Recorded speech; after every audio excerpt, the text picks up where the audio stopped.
Mewolaka ti fòkò ọ̀rọ̀ ránṣẹ́ sí Wunmi Ajiboye ìyàwó Segun Ogungbe pé kó dákẹ́ o kó yé pera ẹ̀ ní second wife o nítorí pé disgrace ló jẹ́ fáwọn second wife gidi. Kí ni Mewolaka rí tó fi sọ̀rọ̀ yìí? Mewolaka ṣàlàyé bí Wunmi ṣe impose ara ẹ̀ lórí Ogungbe. Ẹ wo ọ̀rọ̀ pọ̀ nù ìwé kọ́bọ̀, kódà ọ̀rọ̀ yìí ta bá gbogbo baby mama, ó ta bá gbogbo obìnrin tó jẹ́ pé wọn ò tọrọ ẹ̀, tó jẹ́ pé ṣìnà ni wọ́n fi wọlé ọkọ. Ṣé ẹ mọ̀ pé Wunmi Ajiboye ló kọ́kọ́ jáde tó tú àṣírí bí Segun Ogungbe ṣe ń bá àwọn ọmọọṣẹ́ ẹ̀ sùn, tó ń bá àwọn ọmọọṣẹ́ Wunmi sùn. Mewolaka ti wá fún un lésì báyìí o, ó ní òun ló gbọ́rọ̀ ẹ̀ síta táwọn fi bá a dá sí i. Ó wá fún un ní òkú ọ̀rọ̀ tó lágbára pé wò kó yá dákẹ́ ẹnu ẹ o. Ẹ wò àwọn ọ̀rọ̀ kan wà tó sọ fún Wunmi Ajiboye, àfi kí Wunmi Ajiboye náà yá tètè fún un lésì o. Kí ló dé tí Mewolaka ṣe kìlọ̀ fún Wunmi Ajiboye pé kó yé complain mọ́?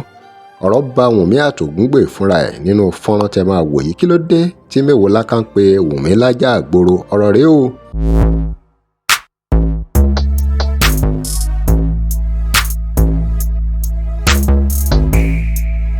Welcome to CrossBlogX TV. Remember to like, share and follow us.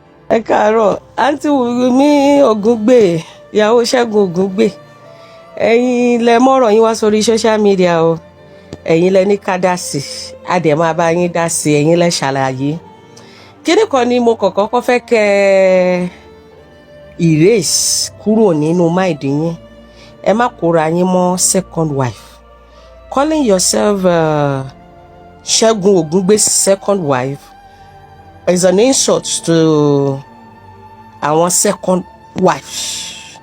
Embarrass second wife. You are not a second wife in the sense that ẹ̀yin fúnra yín sọ pé kò síbi tán jókòó tán ti tọrọ yín, kò ṣèyàwó fún yín, kò sẹ́ni tán gbọ́ tí fún yín, àbí bóyá wọ́n dọ̀bálẹ̀ fún yín. N tó ṣẹlẹ̀ láàrin ẹ̀yin àti Segun Ogungbe ni wípé nínú movie industry ẹ̀yin méjèèjì lẹ́yìn ìgbà tẹ́ mọ̀ kó sí fẹ́ Tinúkẹ́ ìyàwó ẹ̀yin méjèèjì bẹ̀rẹ̀ sí ní bára yín dálé, ẹ̀ ń bára yín lájọṣepọ̀, ẹ̀ ń jíra yín fẹ́, ẹ wá bóyá ẹ calculate nítorí ọmọ ìgboro ní yà lè sọ pé ẹ ṣe mistake, ẹ calculate, ẹ lóyún fún, bóyá òun ló dé ẹ fi rọ́tàn yín tó ní kẹ́ ẹ lóyún fún, ẹ wá assume ara yín gẹ́gẹ́ bí second wife. Eléyìí first wife tó dẹ̀ fẹ́ràn ọkọ ẹ̀ Tinúkẹ́, ó fi maturity gbé wípé òun ò lè jẹ́ kí ọmọ yìí kó lé òun nílé ọkọ. Bóyá ó ti wo súra yín pé bẹ́ẹ̀ ṣe wá lẹ ṣe máa lọ, pé kẹ́ ẹ má wàá ba ibùjókòó oúnjẹ, ó farabalẹ̀, ó jókòó, ó rọra ń ṣe ayé ẹ̀. Ẹ wá bí second born yẹn, kò sanwó orí yín, kò lọ tọrọ yín, kò bẹ̀bẹ̀ fẹ́ yín, kò sọ yín di ìyàwó, ẹ tún lóyún second born, ẹ tún bí.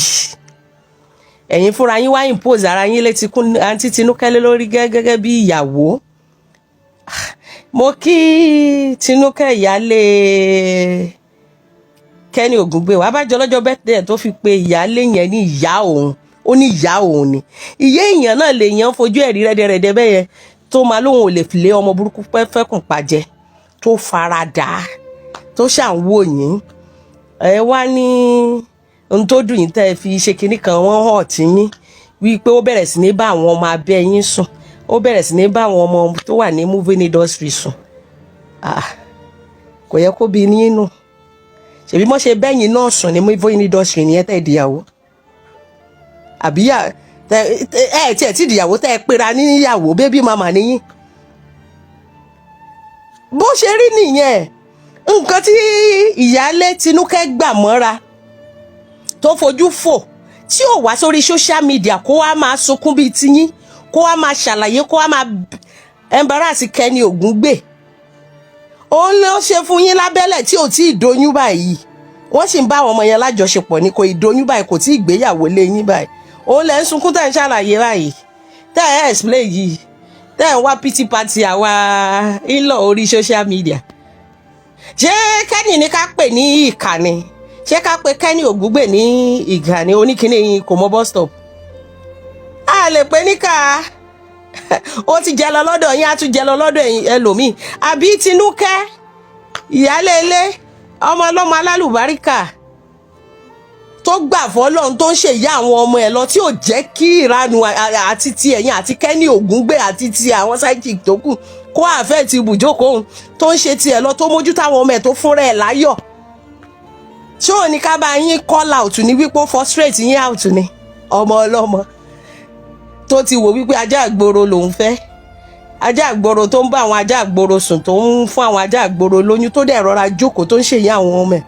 And one thing that impressed me about that woman kò fi yín chase clout òkọ̀rọ̀ rẹ o kò ní kí bloggers bá òun drag yín kò bú yín kò bú Segun Ogungbe ọkọ ẹ̀ gan tó ń fi alábẹ́ kínní tó fi ń kàn káàkiri ẹ nídìí àti sunkún baby mama níyẹn kì í ṣe ìyàwó àwọn tó ń pọn yín lẹ́tọ́lẹ̀ fọkọ yín lẹ̀ gan wọn serious ẹ fẹ́ kan lọ́kọ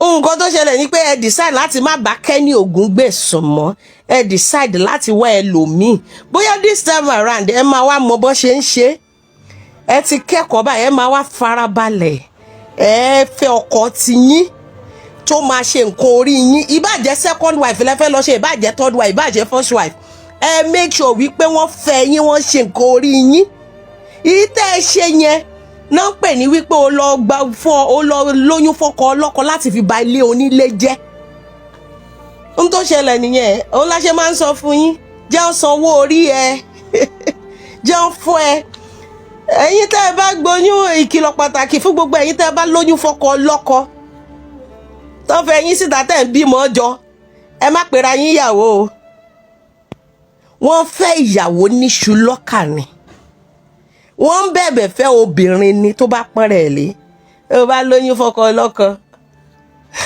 baby mama ni ẹ o dálè ló doyún ibi tó gbà wá tí Ọlọ́run bá fún ìyáálé ilé ní àǹfààní bíi ti Tinúkẹ́ Ògúngbè tó farabalẹ̀ tó ní sùúrù yẹn ṣòro ṣe o àwọn ṣòro ṣe gan ṣùgbọ́n tó bá lè ṣerú sùúrù bó ṣe ṣẹ́gun Wunmi Ògúngbè tí Wunmi Ògúngbè wá ń sun ẹkún ṣàlàyé náà ló ṣe máa ṣàlàyé ẹ má kóra yín mọ́ second wives òpòlú lẹni tó bá ń pè yín ní second wives àwọn second wife wọn lóyún kan tó wọlé onílé wọ́n á fẹ́ wọn níṣu lọ́kà wọ́n á sọ fún ìyáálé pé wọ́n fẹ́ ní second wife ìkòyé ìgbà yẹn náà tó máa ní second wife ní ẹ àbí third wife ní ẹ ìgbà yẹn ló tó lè sọ lẹ́nu ọ̀rọ̀ wípé ọkọ ẹ̀ ń dálé bí Islam ṣe sọ nìyẹn kì í ṣe wípé kọ́ máa bẹ́ẹ̀ ṣe ṣìnà kó wá sí àkílèmù fọkàn ìwà lẹ́kún ṣé mi ti sọ pé tíátà lẹ́ ń ṣe ẹni alájà ó ti jáṣẹ gbogbo yín gbogbo ẹkú tẹ̀ ń ṣe yẹn ara tíátà ní acting ni kò jẹ́ wà ṣe ti gbọ́ ẹ má sunkún mọ́ o Ọlọ́run adáríjì yẹn náà àfọ̀rọ̀ mọ́ níwọ̀n ọba ẹ̀yin lásọ̀rọ̀ yín lórí social media tán ní ká bá yín dá sí àwa náà dẹ̀ bá yín dá sí ẹ̀yin baby mama ẹ má bínú mo ti ṣẹ̀yìn tó o bá lọ́pọlọ kò fi ti Segun Ogungbe àti ti Wunmi Ògúngbè kò kẹ́ gbọ́ tó o bá lóyún fọ́kọ ọlọ́kọ tán fẹ́ gẹ́gẹ́ bí ìyàwó tó fẹ́ máa claim ìyàwó ibi tó gbà wá ló máa gbà lọ.